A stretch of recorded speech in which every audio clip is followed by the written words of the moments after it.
Good morning to all of you. Company accounting चल रहा है, इशू ऑफ शेयर। उसमें बहुत सारे थ्योरेटिकल कॉन्सेप्ट हम लोगों ने किया था। जैसे फॉर एग्जांपल लास्ट लेक्चर में हम लोगों ने क्या क्या देखा कि कितने टाइप्स की कंपनी होती है। Government company, statutory company, foreign company, holding company, subsidiary company, listed company, unlisted company, etcetera. उससे पीछे वाले लेक्चर में हम लोगों ने क्या देखा था?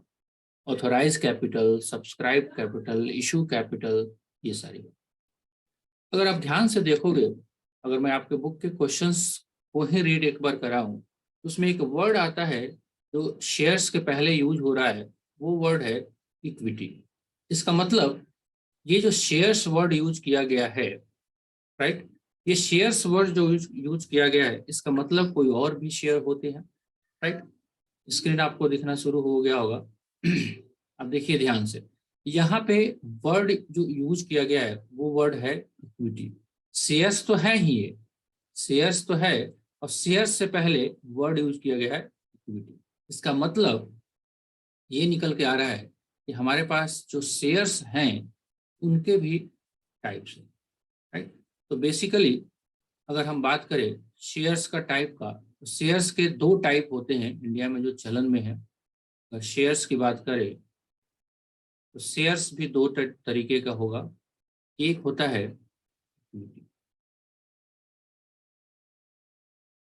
देखिए, क्वेश्चंस बनाने के लिए इक्विटी हो प्रेफरेंस हो बहुत फर्क नहीं पड़ता, लेकिन दोनों का नेचर अलग है। दूसरा है प्रेफरेंस,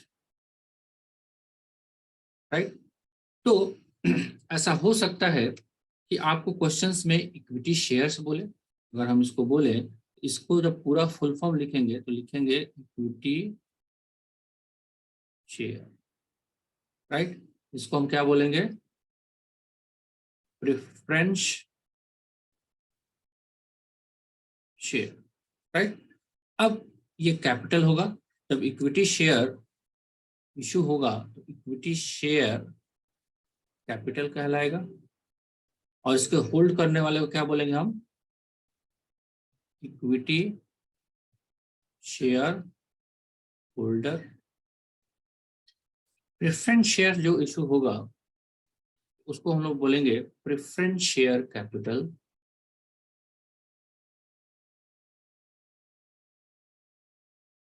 एंड इसको जो होल्ड करेगा उसको हम बोलेंगे प्रेफरेंस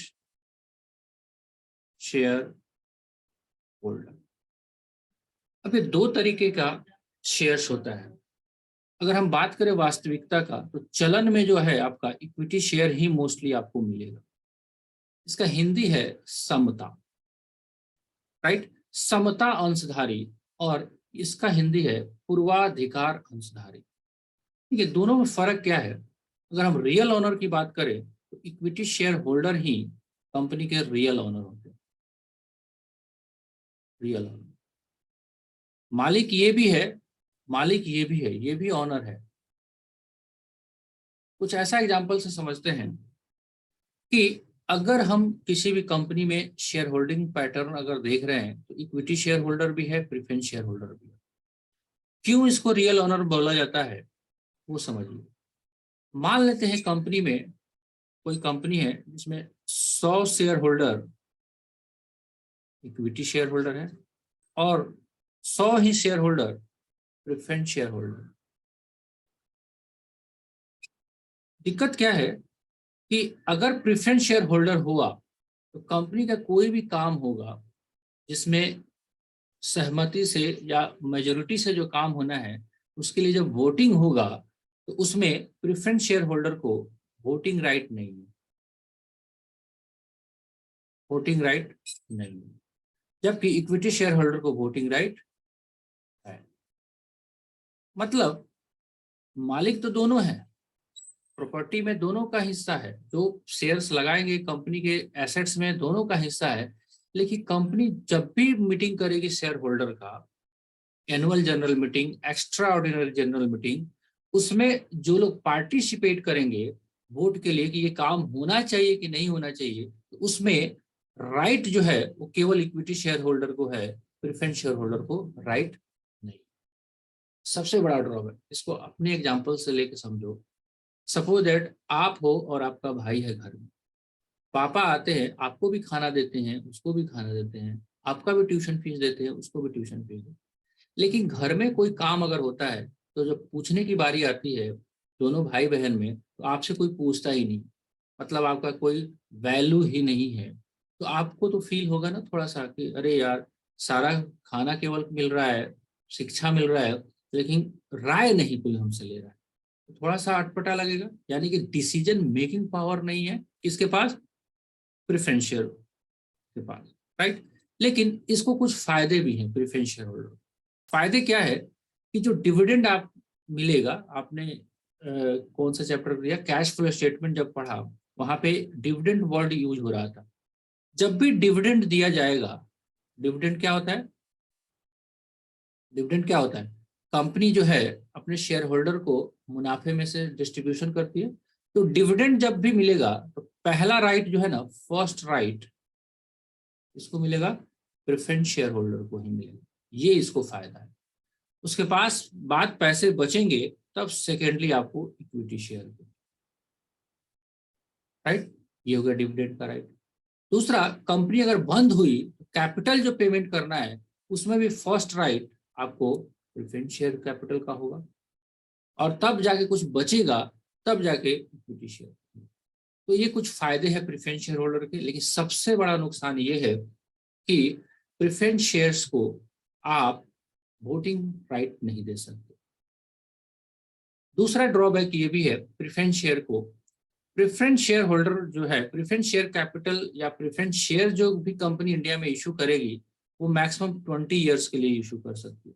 यानी कि 20 साल के अंदर अंदर प्रेफरेंस शेयर को वापस लेना पड़ेगा, यानी उसको रिडीम करना पड़ेगा, जबकि इक्विटी शेयर में ऐसा कंडीशन नहीं है। तो ये कुछ बातें आपको निकल के आ रही है।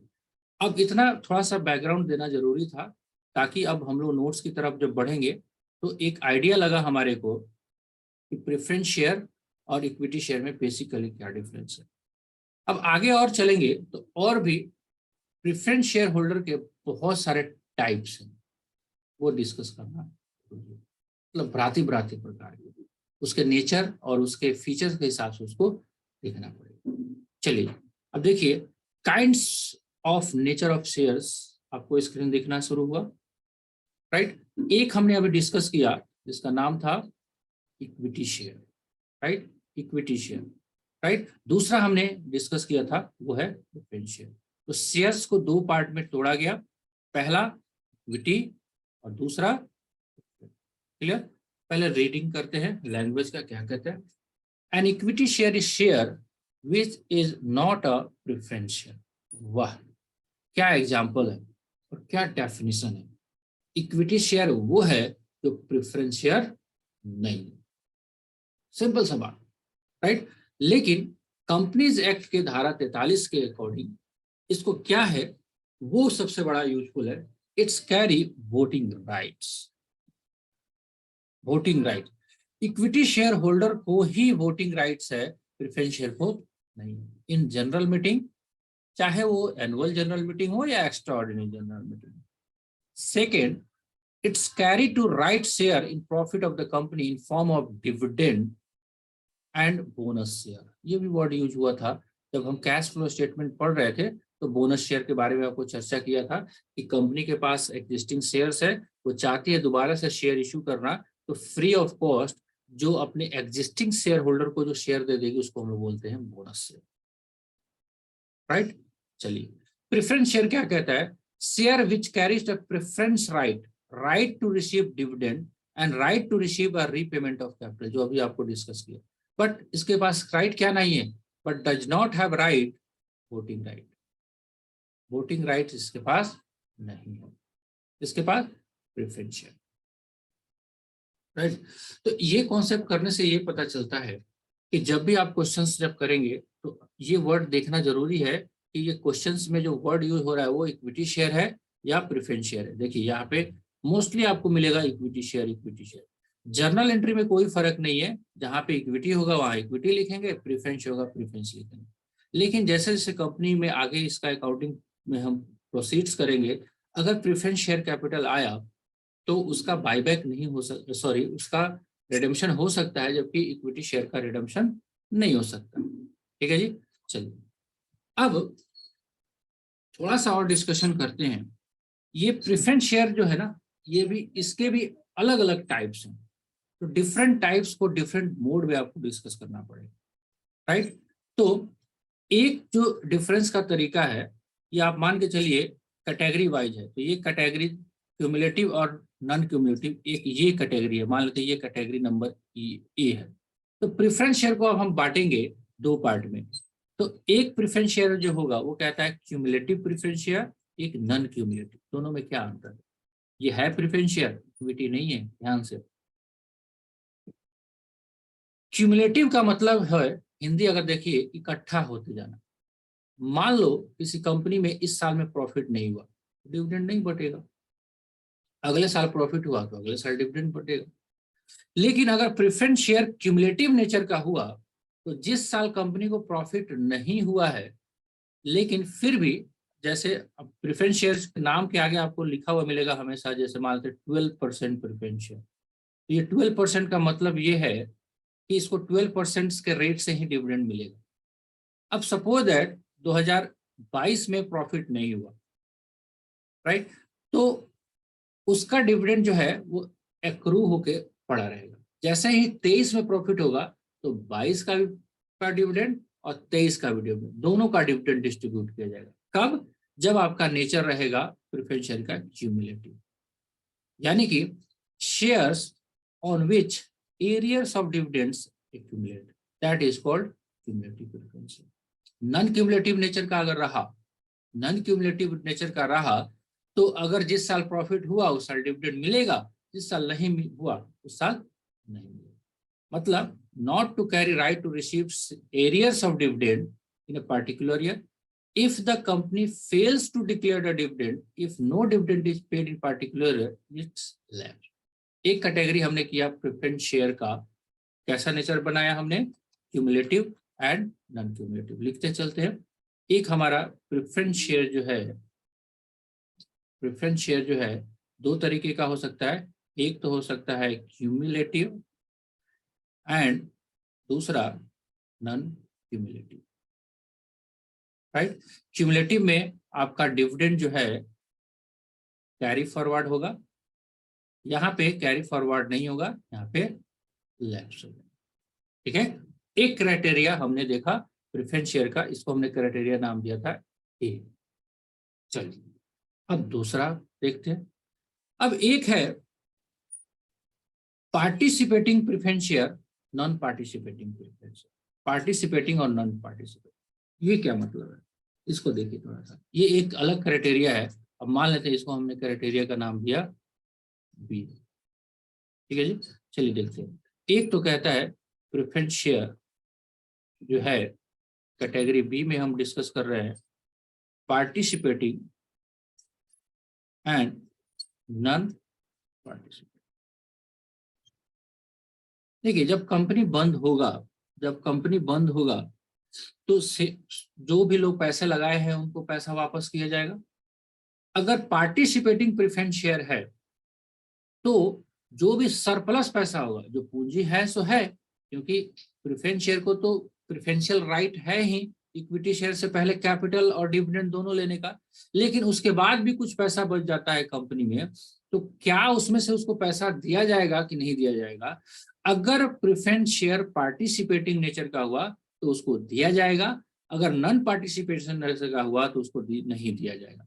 देखिए क्या कहता है, shares which in addition to the basis of preferential right also carry right to participate in surplus profit or surplus assets after a certain fixed percentage has been paid to equity shareholder। equity shareholder को भी payment कर दिया गया, उसके बाद भी पैसा बच गया, तो क्या उसमें वो पार्टिसिपेट करेगा?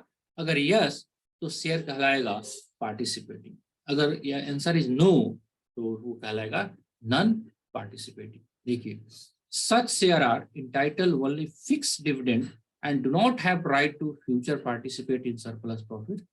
All preference share are always presumed to be non-participating unless contrary stated in the terms of issue।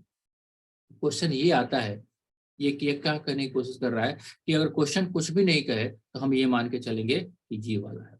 अच्छा, इसमें भी लगे हाथ कर लेते हैं। प्रेफरेंस शेयर में क्वेश्चन कुछ नहीं बोलता है कि ये क्यूमुलेटिव है नॉन क्यूमुलेटिव है, तो हमको बाय डिफॉल्ट क्यूमुलेटिव मान के चलना पड़ेगा, ये बाय डिफॉल्ट है, राइट। तो एक प्रेफरेंस शेयर वो क्यूमुलेटिव भी हो सकता है और क्यूमुलेटिव के साथ साथ पार्टिसिपेटिंग भी हो सकता है। तो ये क्राइटेरिया इसलिए मैंने अलग अलग किया था, वो नेचर है उसका। Preference share, shares may be equity, may be preference, preference share may be cumulative, also participating, cumulative, also non-participating, non-cumulative, also participating, non-cumulative, also non-participating। तो ये दोनों क्राइटेरिया के ऊपर ध्यान में रखना है। अभी और भी है, इतना सही नहीं पेट भरता है। अब एक तीसरा जो है सी नंबर है, वो है कन्वर्टेबिलिटी के हिसाब से। C number, convertible and non convertible. अब ये क्या है? कुछ कंपनियां क्या करती हैं, अपने शेयर्स को इशू करती हैं category number C, preference share, convertible and non convertible. क्या कहने का सेंस है यहाँ पे, वो देखिए। ये कहता है कि अगर आपका प्रेफरेंस शेयर एक सर्टेन टाइम के बाद कन्वर्ट होके इक्विटी शेयर में बदल सकती है, यानी कि आपने उसको ऐसा राइट दिया गया है कि आप कन्वर्ट कर सकते हो, तो ये मान के चलना कि ये कन्वर्टेबल है। अगर नहीं है तो नॉन कन्वर्टेबल है। सिंपल सा बात है। देखिए क्या कहता है, share which carry a right to conversion into equity share. ऐसा प्रेफरेंस शेयर जो राइट रखता है अपने आप को कैसा कन्वर्ट हो जाए, प्रेफरेंस एक सर्टेन टाइम के बाद अगर कन्वर्ट हो सकता है इक्विटी शेयर में, तो वो कहलाएगा कन्वर्टेबल। अगर नहीं हो सकता है तो वो कहलाएगा non convertible. C number category हमने कर लिया, ठीक है जी। चलिए, एक सी नंबर कैटेगरी हो गया, और अब एक हो गया D number category. D number, हालांकि यहाँ पे एक ही वर्ड दिया गया, लेकिन आप इसमें देख लीजिए रिडीमेबल दिया हुआ है और एक वर्ड कर सकते हैं इरिडीमेबल, राइट। तो कैटेगरी नंबर डी, डी को हम थोड़ा सा डिस्कस करते हैं। इसमें क्या कहने की कोशिश कर रहा है, प्रेफरेंस शेयर, एक तो होगा रिडीमेबल, दूसरा इरिडीमेबल। क्या मतलब है रिडेम्पशन का? रिडेम्पशन का मतलब ये है कि एक सर्टेन टाइम के बाद, जैसे कल भी मैंने आपको बताया था, फॉर एग्जांपल 20 इयर्स के बाद कोई भी प्रेफरेंस शेयर इंडिया में इशू होगा, वो 20 साल के अंदर अंदर उसके पैसे वापस करने पड़ेंगे। उस पैसे वापस करने के प्रोसेस को बोलते हैं रिडेम्पशन, राइट। तो प्रेफरेंस शेयर हो सकता है रिडीमेबल भी हो सकता है आप ऐसा प्रेफरेंस शेयर इशू करो जिसका टर्म जो है इनफाइनाइट हो, यानी कि इरिडीमेबल हो। But as per law India में इसको रिस्ट्रिक्शन किया हुआ है। इन इंडिया कोई कंपनी ऐसा प्रेफरेंस शेयर इशू नहीं कर सकती जो इरिडीमेबल नेचर का हो, लेकिन कॉन्सेप्चुअली तो आपको ध्यान में रखना पड़ेगा।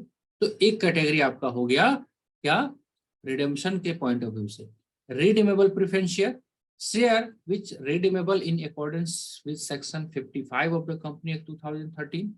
As per company act 2013, irredeemable preference share can not be issue दिया गया। इसका मतलब रिडीमेबल प्रेफरेंस शेयर भी होता है, इरिडीमेबल प्रेफरेंस शेयर भी होता है। They have to redeem within a period of 20 years from the date of issue। आप अपने डेट ऑफ इशू के 20 साल के अंदर आप अपने आप को क्या कर सकते हो रिडेम्पशन। तो थोड़ा सा अगर हम समरी लें इसका, तो शेयर्स का हमने कैसे किया, शेयर्स को हमने कैटेगरी किया दो पार्ट में। एक तो है आपका इक्विटी शेयर, दूसरा है आपका प्रेफरेंस शेयर। इक्विटी शेयर्स का क्या बेसिकली राइट्स है, वोटिंग राइट्स है इसको, जबकि प्रेफरेंस शेयर को वोटिंग राइट तो नहीं है, लेकिन डिविडेंड और एसेट्स में पैसा लेने का पहला अधिकार है in compare to equity share, right. मालिकाना हक नहीं है, लेकिन पैसे लेने का पहला अधिकार है, राइट। जब हम आगे बढ़ के गए तो हमने देखा कि प्रेफरेंस शेयर का डिफरेंट कैटेगरी, एक नेचर हमने देखा क्यूमुलेटिव, नॉन क्यूमुलेटिव। डिविडेंड के पॉइंट ऑफ व्यू से हुआ कि डिविडेंड अगर क्यूमुलेटिव प्रेफरेंस शेयर हुआ तो 1 साल का बकाया अगले साल में भी। नॉन क्यूमुलेटिव नेचर का हुआ, जिस साल है तो मिला, नहीं है तो नहीं मिला। फिर हमने बी कैटेगरी देखा, पार्टिसिपेटिंग, नॉन पार्टिसिपेटिंग। मतलब अगर कंपनी बंद हो रही है या एसेट्स में सरप्लस हिस्सा हो रहा है इक्विटी शेयर देने के बाद, अगर प्रेफरेंस शेयर पार्टिसिपेटिंग नेचर का हुआ तो उसको मिलेगा, नॉन पार्टिसिपेटिंग नेचर का हुआ तो उसको नहीं। फिर हमने सी कैटेगरी दिया, कन्वर्टेबल एंड नॉन कन्वर्टेबल। मतलब ऐसा प्रेफरेंस शेयर जो राइट रखता है कन्वर्ट होने का इक्विटी शेयर में, उसको हम बोलते हैं कन्वर्टेबल। अगर राइट नहीं रखता है कन्वर्ट होने का तो उसको बोलते हैं हम लोग राइट। फिर डी हमने देखा, रिडेम्पशन के पॉइंट ऑफ व्यू से रिडीमेबल, इरिडीमेबल। ऐसा एक प्रेफरेंस शेयर जो एक सर्टेन टाइम के बाद उसका रिडेम्पशन संभव है तो वो रिडीमेबल शेयर होगा, रिडेम्पशन संभव नहीं है तो इरिडीमेबल शेयर। तो इस पे एक रिस्ट्रिक्शन भी है कि इंडिया में कोई भी प्रेफरेंस शेयर इरिडीमेबल नेचर का इशू नहीं। अब इसका कॉम्बिनेशन चारों का हो सकता है। एक प्रेफरेंस शेयर का कैटेगरी जो है, इसमें से एक होगा, इसमें से एक होगा, इसमें से एक होगा और इसमें से एक होगा। तो ये थोड़ा सा अंतर थोड़ा सा समझना जरूरी है। एक प्रेफरेंस शेयर हो सकता है क्यूमुलेटिव नेचर का हो, पार्टिसिपेटिंग नेचर का हो, कन्वर्टेबल नेचर का हो और रिडीमेबल नेचर। तो चारों टर्म्स ऑफ इशू में डिसाइड किया जाता है। मतलब इस दोनों में से कोई एक, इस दोनों में से कोई एक, इस दोनों में से कोई एक और इस दोनों में से कोई एक हो सकता है। कुछ आइडिया लगा? तो आज मैंने कोशिश किया अभी तक आपको इक्विटी शेयर और प्रेफरेंस शेयर के अंतर को समझाने का, साथ ही साथ different types of preference share जो होते हैं उसको भी मैंने डिस्कस किया। एक दो और छोटे छोटे पॉइंट है, उसको भी देख लीजिए। शेयर्स का नेचर क्या होता है? The shares of any member of company are movable property. Obviously बात है, इसको आप ट्रांसफर कर सकते हो, transferable in the members as provided by the article. मतलब शेयर्स जो है वो ट्रांसफरेबल है, राइट। अब थोड़ा सा नेचर देखिए, कहता है unless otherwise stated preference share is always deemed to be cumulative. अगर आपको क्वेश्चंस में कुछ नहीं बोला गया तो आप प्रेफरेंस शेयर को क्या मानोगे, क्यूमुलेटिव या non cumulative? Cumulative. Non participating, participating and participating and non participating में आप मानोगे नॉन पार्टिसिपेटिंग, एंड कन्वर्टेबल और नॉन कन्वर्टेबल में आप ये मानोगे नॉन कन्वर्टेबल। और रिडेमेबल और इरिडेमेबल में तो ऑप्शन ही नहीं है, वो तो रिडेमेबल होना ही होना है। ठीक है जी, चलिए। तो ये थोड़ा सा आपको क्वेश्चंस डिस्कस किया गया, राइट। ठीक है, अब थोड़ा सा एक एग्जांपल आपका हम करवा देते हैं, इलस्ट्रेशन नंबर 2। और कल के लेक्चर में अब एक थोड़ा सा एक फ्रेम बनेगा। अब जर्नल एंट्री की तरफ हम लोग मूव करेंगे, क्योंकि थ्योरी लगभग काफी हद तक मैंने आपको करवाया। बहुत सारा बात आपको समझ में नहीं भी आ रहा होगा, ये मुझे फील होता है।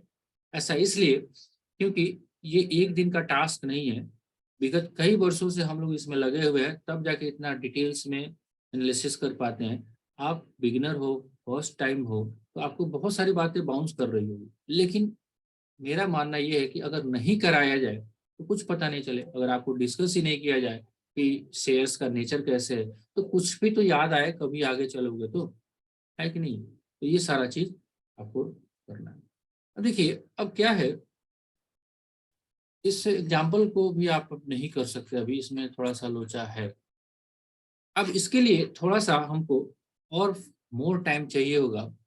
अब हम लोग डिस्कस करेंगे, थोड़ा सा हम आपको आइडिया दे देते हैं क्या डिस्कस करना है इसमें। अब इशू का कैसा कॉन्सेप्ट रहता है वो देखिए, जब तक टाइम है हम लोग के पास कोशिश करते हैं इशू का टर्मिनोलॉजी कैसे।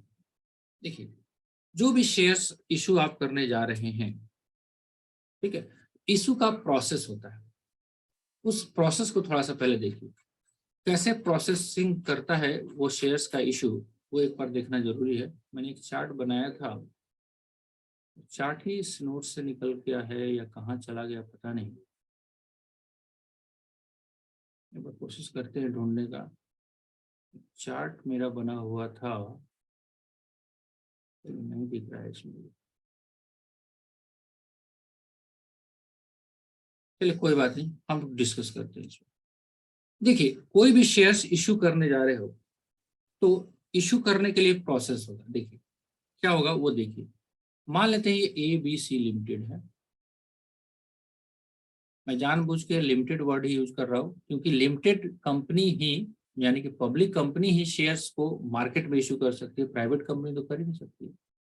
एबीसी लिमिटेड का इनकॉर्पोरेशन किया गया, राइट, इनकॉर्पोरेशन हुआ, और मान लेते हैं इसमें शेयर डिसाइड किया गया कि 5 लाख इक्विटी शेयर्स होंगे at the rate of 10 each, ऐसा डिसाइड किया गया, ऑथोराइज कर, राइट। अब मान लेते हैं इसमें से कंपनी ने इशू किया कितना, इशू कैपिटल, कंपनी अभी चाहती है, देखिए जी, अभी 1 लाख शेयर्स को मार्केट में इशू किया, 1 lakh share at the rate of 10। तो क्या कंपनी ने अपने आप सोचा और काम हो गया? Answer is no. तो इसको पब्लिक प्लेटफॉर्म पे लेके आने के लिए ये शेयर्स जो है इसको जनरल पब्लिक में इशू करना है, जनरल पब्लिक में इशू करना है, राइट। तो इसके लिए एक प्रोसेस है। सबसे पहले ये कंपनी जो है एक प्रोसेस फॉलो करती है, पहले इशू करती है प्रोस्पेक्टस। ये वर्ड आपने सुना होगा, जब आप 10th तक पढ़ाई करते थे, आप जो अपने स्कूल में जाते थे तो आपको एक बुकलेट मिलता था, जैसे मॉडर्न पब्लिक स्कूल है तो एक प्रोस्पेक्टस मिलता था, मतलब उस पर स्कूल का फोटो लगा रहता था, उसके अंदर क्या क्या फीचर्स है, क्या हम देते हैं, एडमिशन फॉर्म एक्सेट्रा एक्सेट्रा। तो वैसे ही कंपनी शेयर्स को इशू करने जाती है तो एक प्रोस्पेक्टस इशू करती है, उसमें ये लिखा रहता है कि कंपनी किस काम के लिए शेयर इशू करने जा रही है, भला भला भला बहुत सारा। और वो प्रोस्पेक्टस पब्लिक में इशू किया जाता है, और पब्लिक से ऑफरिंग किया जाता है एप्लीकेशन करने के, एप्लीकेशन, राइट। मतलब इस प्रोस्पेक्टस के माध्यम से कंपनी जनरल पब्लिक से एप्लीकेशन रिसीव करती है कि आप क्या करो, आम आदमी जितने भी हैं, बहुत लोग हैं, जिसको जिसको मर्जी है ना, वो क्या करे, अप्लाई करे, राइट। अब कंपनी के ऊपर है कि ये शेयर्स जो एप्लीकेशन होता है, अगर उसको एक्सेप्टेंस दे दी तो ये कंपनी, इसको बोलते हैं हम लोग कि ये शेयर्स आपको अलॉटेड हो गए, अगर नहीं दी तो रिजेक्ट। तो क्या होता है कि जैसे ही ये शेयर्स को इशू किया जाता है 10 रुपया वाला, ऐसा हो सकता है 2 ऑप्शन, कि एक बार में ही 10 रुपया मंगा लिया जाए, ₹10 एट वंस, या इंस्टॉलमेंट में भी मंगाया जा सकता है। इंस्टॉलमेंट, जैसे आपका फीस है, आप 4,000 पे करना था, आप एक बार में पे कर सकते हो, या दूसरा ऑप्शन ये है कि आप क्या करो, पार्ट पार्ट में पे करो। तो 10 रुपया अगर एक साथ आ गया तो इसको हम लोग बोलते हैं लंप सम,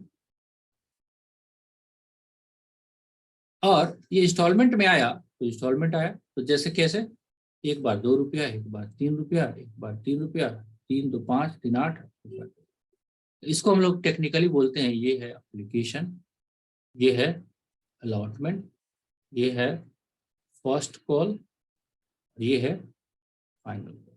10 रुपया आपका हो गया। थोड़ा सा टाइम गैप दे दिया जाता है, मान लीजिए इस दोनों के बीच में 1 महीने का गैप है, इस दोनों के बीच में 2 महीने का गैप है, इसके बीच में 1 महीना का गैप है, ताकि सहूलियत रहे, पब्लिक को भी आराम आराम से पैसे आवेदन करे। तो ये तो नॉर्मल सिंक्रोनाइजेशन है, कोई भी काम हो रहा है उसका एक प्रोसीजर है, भाई फीस 4,000 दे दो एक बार, या 2,000 रुपया करके दे दो, या 1,000 करके दे दो, जैसी इच्छा है। हाँ, लेने वाला क्या ऐसा कहेगा कि भाई आप मत दो, लेने वाला तो नहीं। तो एक ये थोड़ा सा सिनेरियो हो गया करने का। दूसरा और भी होता है, कभी कभी क्या करती है कंपनी, कंपनी जो शेयर इशू करती है उसका कंडीशंस भी 3 तरीके का होता है। जैसे हमने डिसाइड किया कि हमारा शेयर्स जो है 10 रुपये का एक है, ध्यान से देखिएगा, ये 10 रुपया ईच जो है ना, इसको हम लोग एक लैंग्वेज या वर्ड आज लिखने जा रहे हैं, इसको हम लोग बोलते हैं फेस वैल्यू। मतलब इस शेयर्स के फेस पे लिखा हुआ है 10 रुपये। अब ऐसा हो सकता है ये 10 रुपये का शेयर्स जो है कंपनी 10 रुपया में ही इशू करे, यानी कि इसको बोलते हैं हम लोग इशू प्राइस 10 रुपया में। तो 10 का शेयर 10 में इशू होगा तो इसको बोलते हैं issue of share at par, जितना का है उतने पे। ऐसा भी हो सकता है। और ये कंपनी 10 रुपए का शेयर जो है ना 12 रुपए में issue करे, तो 2 रुपया तो एक्स्ट्रा हो गया इसमें, हुआ कि नहीं हुआ? इस 2 रुपया जो एक्स्ट्रा है इसको हम लोग बोलते हैं प्रीमियम, और इसको टेक्निकली बोलते हैं issue of share at premium. तो कंपनी का रेपुटेशन के ऊपर है। 2 रुपया क्या, 1 रुपये का शेयर मार्केट में 3000 में भी इशू होता है बड़ी बड़ी कंपनियों में। फिलहाल हमने 2 रुपये एक्स्ट्रा लगाया। एक और भी ऑप्शन हो सकता है 10 रुपये का शेयर 8 में ही इशू कर दिया। इसमें क्या हुआ, 2 रुपया का लॉस हो गया। इसको हम लोग बोलते हैं एट डिस्काउंट।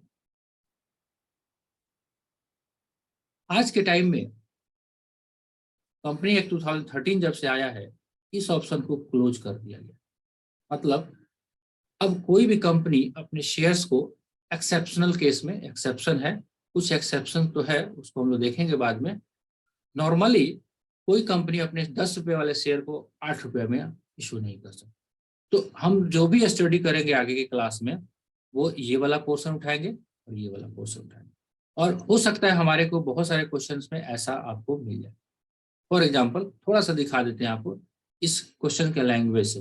मैं आपको क्वेश्चन नहीं करा रहा है क्योंकि आप आज का वीडियो जरूर एक बार रिवाइंड करके देखिएगा, आज बहुत इंपॉर्टेंट टॉपिक हुआ है। ठीक है, X Y limited registered authorize capital of 2 lakh equity share of ₹10 है ना, 2 लाख शेयर ऑथोराइज है और एक का दाम है 10 रुपये। द कंपनी ऑफर 1,50,000 शेयर, देखो रहा है ना वर्ड यूज किया है ऑफर, मतलब ऑफर कर रही है प्रोस्पेक्टस के माध्यम से share to the public for subscription at a premium of 20%, यानी कि 10 रुपए का शेयर है, 20% प्रीमियम 2 रुपये, यानी कि 12 रुपये इशू प्राइस, फेस वैल्यू है ना, प्रीमियम और ये issue price, right. Application 1,45,000 shares पे आया एंड अलॉटमेंट मेड हुआ। All applicant all calls are made duly received except final call on ₹3 on 5,000, यानी कि 5,000 शेयर्स पे जो 3 रुपए का था फाइनल कॉल वो लोग नहीं दिए। अभी क्वेश्चन नहीं डिस्कस कर रहे हैं, अभी क्वेश्चन हम कल करवाएंगे। मैंने आपको इसलिए डिस्कस किया कि ये जो चार्ट आपको बताया ना इसमें आया है, एक तो इंस्टॉलमेंट वाला क्वेश्चन है, दूसरा आपको ये शेयर्स जो इशू हुआ है वो किस पे हुआ है, ठीक है। आई थिंक अब ज्यादा हो जाएगा, अब इससे ज्यादा हम लोग नहीं आज करेंगे क्योंकि एक ही दिन में अगर सारा आप कर लोगे आपको कोई परेशानी नहीं होगी।